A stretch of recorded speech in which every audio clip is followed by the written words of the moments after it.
bienvenue dans cette nouvelle vidéo. Si vous avez vu le titre, on va parler d'un sujet assez compliqué, assez... comment dire, dans l'air du temps si je puis dire. Et comment bien commencer l'année par justement vous expliquer ce qui se passe. Si vous êtes nouveau ou n'avez pas suivi, je suis actuellement au pair en Irlande depuis août 2022 et on est en janvier 2023. Donc il y a beaucoup de choses que j'ai appris, il y a beaucoup de choses qui se sont passées en Irlande, notamment la crise du logement qui est arrivée, c'est une horreur d'ailleurs, hein, ça voilà. Et je vais vous expliquer pourquoi j'ai fait le choix à la fin de l'année de mon boulot, donc en août, de revenir en France et de ne pas rester en Irlande. Il y a beaucoup de choses qui vont pas, quand on creuse un peu, on se rend compte qu'il y a énormément de choses. Il y avait des petites choses dont j'étais déjà au courant, mais je voulais partager, peut-être que vous n'êtes pas au courant vous-même. Et si jamais vous souhaitez vous installer en Irlande, sachez que c'est un peu compliqué. Voilà. Tout d'abord, on va commencer par cette fameuse crise du logement qui a touché tout le monde, hein. Il y a énormément d'étudiants qui n'ont pas pu venir tout simplement étudier en Irlande parce que il y a un réel problème de logement. Déjà avec le fait qu'ils ne veulent pas énormément construire, il n'y a pas énormément de construction de logements qui se font, vraiment, voilà, je sais pas pourquoi, peut-être pour préserver le patrimoine, préserver les forêts, etc., etc. Mais il y a une trop forte demande de personnes qui veulent se loger comparée à la capacité de logement en fait. Et ce qui fait que ils ont déjà eu une crise de logement il y a quelques années, et c'était aussi n'importe quoi. Tous les propriétaires veulent vendre leurs biens, donc c'est-à-dire que nous on s'est fait un peu virer de la maison parce que le propriétaire voulait vendre la maison dans laquelle on était avec la famille que eux ils avaient louée. Donc on a dû déménager en trouvant une maison, voilà, un plaisir, un réel plaisir. Et donc tout le monde essaye de vendre son bien, ou alors c'est à des prix mais exorbitants, genre des loyers de 1500 € par mois. T'es tout seul, hein, pour un T2, vraiment, pour une chambre et une autre pièce, un plaisir. Et ce, un peu peu importe où t'es, voilà, dans la République d'Irlande, pas dans l'Irlande du Nord, parce que ça fait partie du Royaume-Uni, donc il y a le Brexit, etc. Donc c'est clairement un enfer, un enfer. En plus de ça, voilà, si t'es étranger, c'est pas très bienvenu. Il y a... j'ai découvert, en parlant avec plusieurs personnes, qu'il y avait une sorte de... on va dire, racisme doux. Je sais même pas si c'est un terme ou quoi, mais vraiment, enfin, c'est plutôt de xénophobie, je sais pas si on peut appeler ça comme ça, mais les étrangers sont pas forcément les bienvenus en Irlande.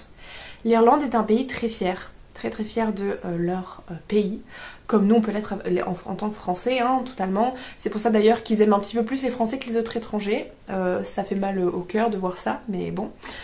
Il y a énormément de récits de personnes qui viennent, par exemple, les anciennes au pair qui étaient là avant moi sont espagnoles, et il y en a une qui est revenue en Irlande pour travailler. On l'a fait travailler plus sans qu'elle soit payée, parce que... par rapport à sa couleur de peau qui est plus foncée que les autres, par rapport au fait qu'elle ne parle pas très bien anglais puisqu'elle est espagnole, je trouve ça complètement dégueulasse de faire ça. Et il y a vraiment une réelle, pas peur des étrangers, mais vraiment une médisance, je sais pas pourquoi. Et pourtant la plupart des Irlandais sont très très avenants et gentils. C'est vraiment dans le domaine du travail, dans le domaine du logement, c'est beaucoup plus dur de trouver un logement. Il y a même carrément des propriétaires qui vont te demander que ce soit obligatoire que tu parles gaélique, donc la langue irlandaise, pour avoir un logement, sachant que les Irlandais eux-mêmes ne parlent pas tous gaélique parce que il y a certains comtés seulement qui parlent gaélique et la plupart de l'Irlande parlent anglais. Donc ça déjà, coucou le chat, ça déjà c'est totalement ahurissant. Donc voilà, c'est un petit peu la première partie sur le logement. Ne parlons pas du coup du loyer qui est hyper cher. La vie ici en Irlande est super chère, le SMIC est à 2000 €. Donc vous pouvez imaginer que le coût de la vie est beaucoup plus cher aussi. Mais en tant que, comment dire, travailleur à l'étranger, voilà, vous n'êtes pas au bout de vos peines en fait. Tout simplement parce qu'il faut faire des démarches pour être travailleur à l'étranger. C'est pas comme si vous arriviez du jour au lendemain en Espagne ou en France ou je ne sais quoi et que qu'on faisait tout pour vous, que l'entreprise fait tout pour vous.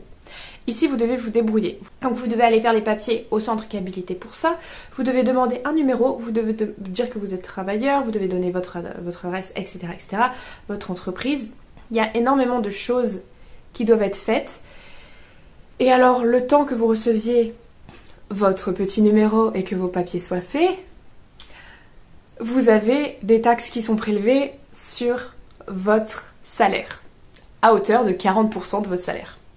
C'est énorme, c'est presque la moitié de votre salaire. Sachant qu'imaginons vous gagnez le SMIC, qui est 2000 € ici. Vous avez un loyer à 1500 €. Et on vous prend la moitié de votre salaire parce que c'est des taxes et que vous êtes travailleur étranger et que vous n'avez pas encore votre numéro. Il vous reste quoi en fait pour vivre, pour payer vos factures, etc. Ben, il vous reste rien. Il vous reste rien du tout. Et ça, c'est juste... Je trouve ça que c'est inadmissible en fait, de faire ça. Parce que vraiment... La moitié du salaire, c'est énorme. Enfin, je sais pas si vous vous rendez compte un peu, mais quand j'ai appris ça, j'étais là, ah ouais d'accord, ok, donc super. Sachant que ça peut prendre des fois 3 ou 4 mois avant que vous ayez votre numéro. Parce qu'il faut toutes les procédures avant, et c'est petit par petit, il faut qu'ils comptabilisent ça. Et pour la fin des procédures, pour renouveler un peu vos papiers, vous avez besoin d'aller directement au centre, au consulat, ou je ne sais pas où ils vont, au centre je crois. Et vous devez vous montrer. En fait, ils doivent voir votre visage pour savoir si c'est bien vous. Donc vous devez vous montrer là-bas. Mais c'est pas si facile que ça. Il n'y a que 20 personnes par jour qui peuvent rentrer. Et il n'y a pas de rendez-vous. Tu peux pas prendre de rendez-vous. Tu dois faire la queue genre 2 ou 3 heures avant pour être sûr de pouvoir rentrer dans le centre et montrer ta tête en disant que c'est bien toi. Mais si jamais ils ont pris les 20 personnes par jour, ils ferment, ils se sont dit ah non c'est bon, on les a. 20 personnes par jour pour à peu près, je sais pas, 3000, 4000 demandes. C'est énorme. Et c'est trop. 20 personnes par jour, c'est rien du tout. Ça me fume comment c'est. Genre, c'est disproportionné, mais à un point, mais vraiment. Mis à part le coût des logements, le coût de l'électricité est énorme. Le coût du chauffage aussi, mais ça c'est un peu partout pareil, hein. Selon les derniers mois qu'on a vus, c'est vraiment partout pareil quoi. Mais ici tout le monde a des grosses voitures. Alors les voitures, le prix de l'essence. Le prix de l'essence il est à 1,9 tout le temps. 1 €, enfin 1,9 tout le temps quoi. C'est abusé. J'étais en mode ah oui d'accord. Donc tu fais ton plein, t'en as presque pour 100 balles, c'est vraiment par semaine quoi, une aberration. Enfin... 100 balles par semaine, ça dépend du réservoir que t'as, mais voilà, à peu près, enfin, le coût de la vie encore. Et sachant que si du coup t'es travailleur étranger, tu n'as pas de sous, donc tu dois payer aussi l'essence que tu n'as pas. Sachant que les transports à Dublin, c'est vraiment une horreur. Vraiment, il n'y a pas... Tu dois passer par le centre. Si tu veux aller du sud au nord, tu peux pas faire ça. Tu peux pas juste faire du sud directement au nord, tu dois faire du sud, repasser par le centre et pour aller au nord. Genre tu prends 3 heures pour faire un trajet de même pas 1 heure quoi. C'est lunaire, enfin bref. bref. Il y a trop d'idéalisation autour de l'Irlande. Moi-même je voulais y aller, j'étais en mode oh, ça va être trop bien, ça va être un pays, je vais pouvoir vivre là-bas et tout. Et quand tu creuses un peu, non. Voilà, c'est totalement débile quoi. Au niveau des animaux aussi, comme les appartements ou les maisons en Irlande sont presque toutes déjà meublées, les animaux sont quasi interdits partout. Et moi qui veux des animaux, voilà, c'est pas tip top. Super. Il y a carrément des places aussi où la manière dont les gens réagissent, où ils vont se dire qu'ils vont changer de ton par rapport au fait que t'es étranger et tout. Enfin, il y a plein de petites choses qui vont pas. Et au final, quand tu creuses un peu, tu te rends compte que c'est totalement inadmissible quoi. Ça, le système de santé, j'étais préparée à ça. Je m'étais déjà dit que nous, on a le système français, la Sécu, c'est l'un des meilleurs, donc on peut pas non plus s'attendre à avoir de la Sécu partout. Mais 60 € pour aller voir un médecin non remboursé, ça fait quand même mal aux fesses quoi. Hein. Si jamais le médecin il dit juste, je sais pas, vous avez juste un rhume, prenez du Doliprane ou je ne sais quoi. Bah non. Je vais payer 60 € quand même. Puis en plus, il faut payer les médicaments. Les médicaments ici sont beaucoup plus durs à avoir. Les ordonnances sont pas données genre tout le temps. Enfin, voilà, on a quand même beaucoup de chance en France. Et peut-être qu'il y a trop de chance d'ailleurs. Parce qu'on donne peut-être trop de médicaments assez facilement aux personnes. Hein, voilà, on va pas se cacher.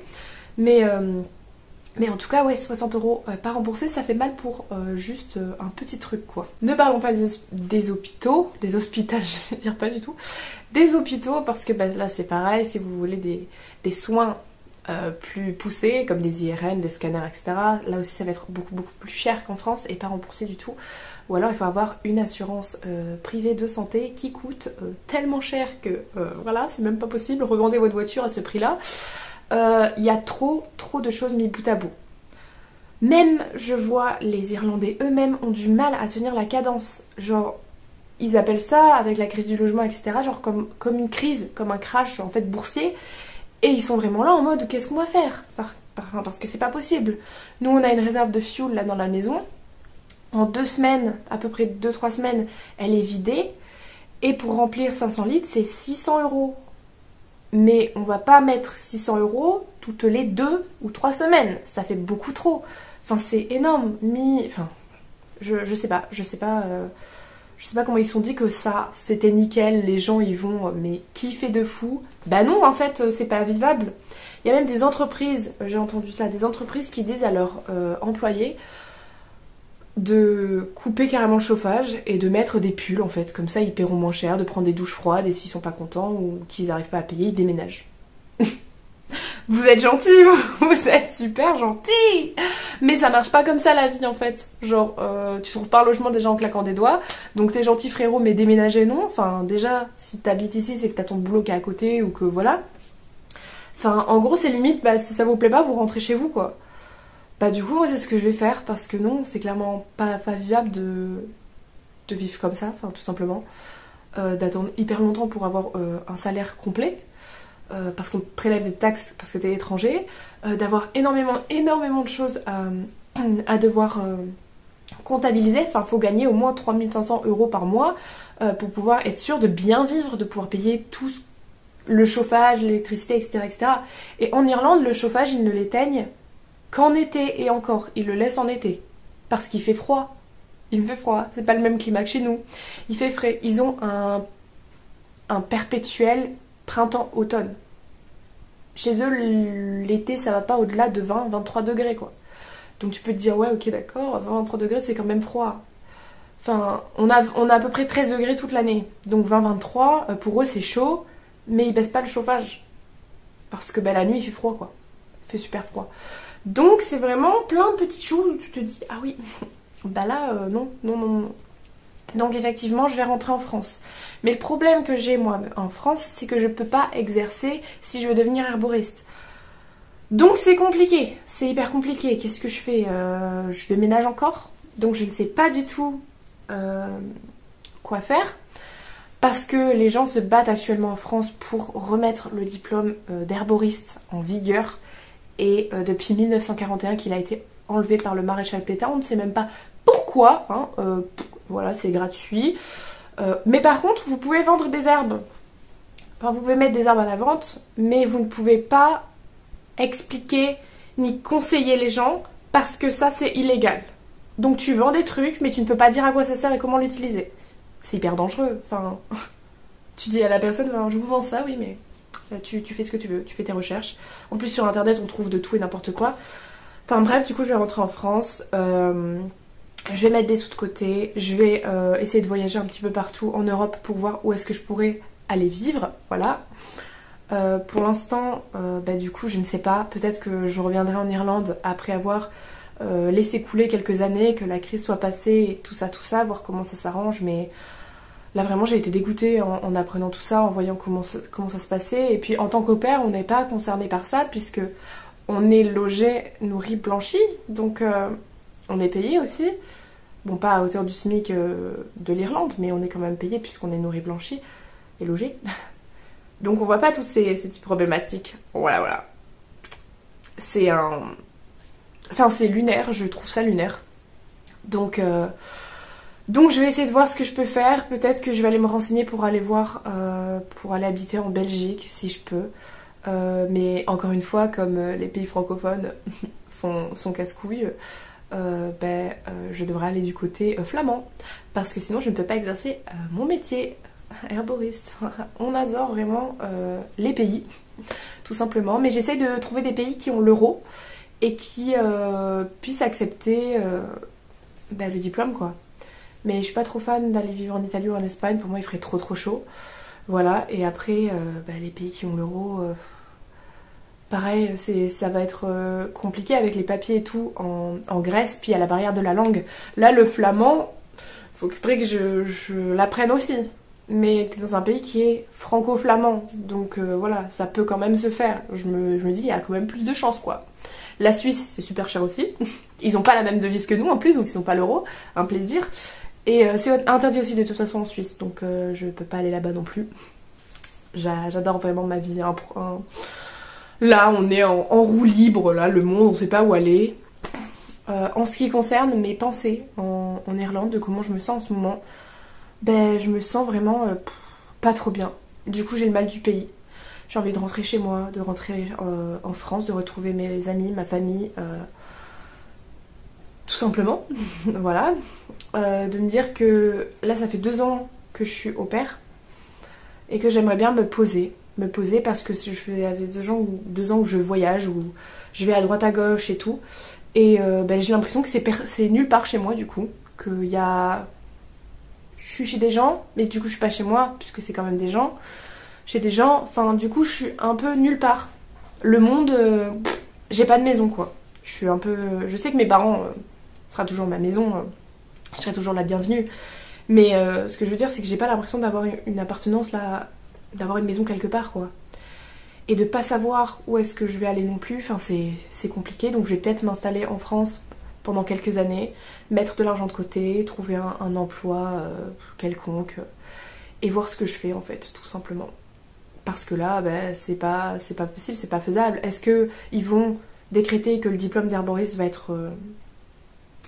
va pouvoir être, comment dire, accepté, remise en place, etc., etc. Mais dans ces cas-là, si c'est remis en place, dans combien de temps? Est-ce que je devrais forcément le faire? Si je devrais pouvoir exercer là-bas? Ou alors est-ce que les autres diplômes que tu as à l'étranger pourront compter? Enfin, il y a énormément de choses qu'on ne sait pas.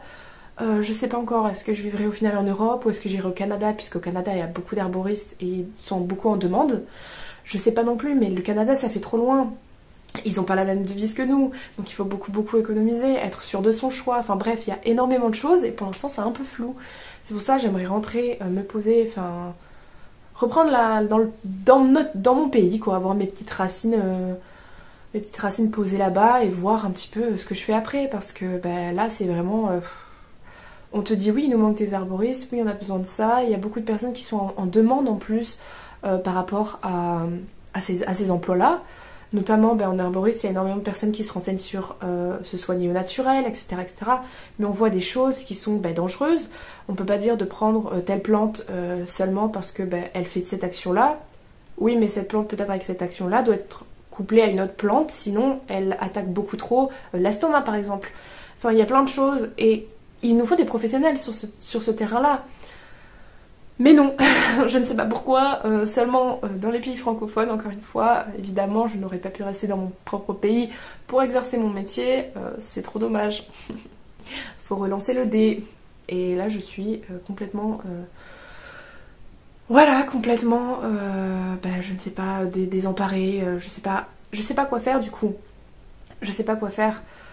Il y a trop de choses qui vont pas. Enfin bref. On verra bien comment ça évolue. En tout cas, moi, je vais rentrer en France en août et puis je vais profiter des quelques mois qui me restent ici. Puis voilà, on avisera après. J'ai ma meilleure amie qui est ici avec moi qui va rentrer aussi et on verra ce qu'on fait. On verra ce qu'on fait. On a prévu de peut-être prendre une coloc ensemble et de voir après, au fil des années, si on reste là, si on fait autre chose, etc., etc. J'ai peut-être aussi un projet avec une autre amie, donc on verra bien si ça se concrétise. Je pourrais rester en France. Et j'attendrai juste que l'arboristerie se remette en place. Et peut-être que je pourrais incorporer ça. Mais je sais pas. Je pourrais ouvrir en soi ma propre entreprise pour vendre des plantes. Vendre des plantes médicinales entre grosses parenthèses, puisque je peux pas conseiller les gens. Donc c'est un peu débile, je trouve, comme manière de penser. Voilà, enfin... encore une fois, je ne comprends pas. Mais voilà, donc on verra, on avise. J'ai quelques petits projets en tête, je vais juste voir comment ça peut se faire. Je vais me renseigner, je vais faire mes trucs, mes mes petits trucs de mon côté. De toute façon je m'en sortirai, il n'y a pas de souci, je crois en moi, on est là, on se bat. Et puis voilà. En tout cas, c'était une petite vidéo un peu coup de gueule, je suis désolée pour ça, vous m'avez entendu me plaindre et exposer aussi plein de choses. J'ai mélangé l'Irlande et l'herboristerie, mais j'avais des choses à dire dans les deux cas. Donc voilà, faites attention, préparez-vous bien si vous voulez aller quelque part, c'est pas toujours ce qu'on croit, on découvre plein de choses qui vont pas au final une fois qu'on est sur place. Voilà, vous la sentez la petite douille, donc la prochaine fois si je veux m'installer autre part, je ferai des recherches vraiment en amont. J'avais fait énormément de recherches sur l'Irlande, surtout sur des sites d'expat, etc. et tout, mais personne ne parlait du fait que pour un travailleur étranger ce soit comme ça, parce que évidemment les personnes qui allaient là-bas avaient déjà les entreprises qui les ont contactés quand ils étaient en France pour savoir s'ils pouvaient venir. Donc en gros leur papier était fait déjà avant, et ils n'avaient pas besoin d'attendre ou de vivre le truc une fois qu'ils sont là-bas. Mais si tu veux t'installer directement là-bas et trouver un emploi en même temps que tu t'installes, c'est genre quasi impossible quoi. Voilà. Bah écoutez, j'espère que cette vidéo au moins vous aura plu, même si c'était pour un petit coup de gueule. Et puis ben, moi je vous dis à la prochaine pour une prochaine aventure et portez-vous bien. Ciao, bye bye tout le monde.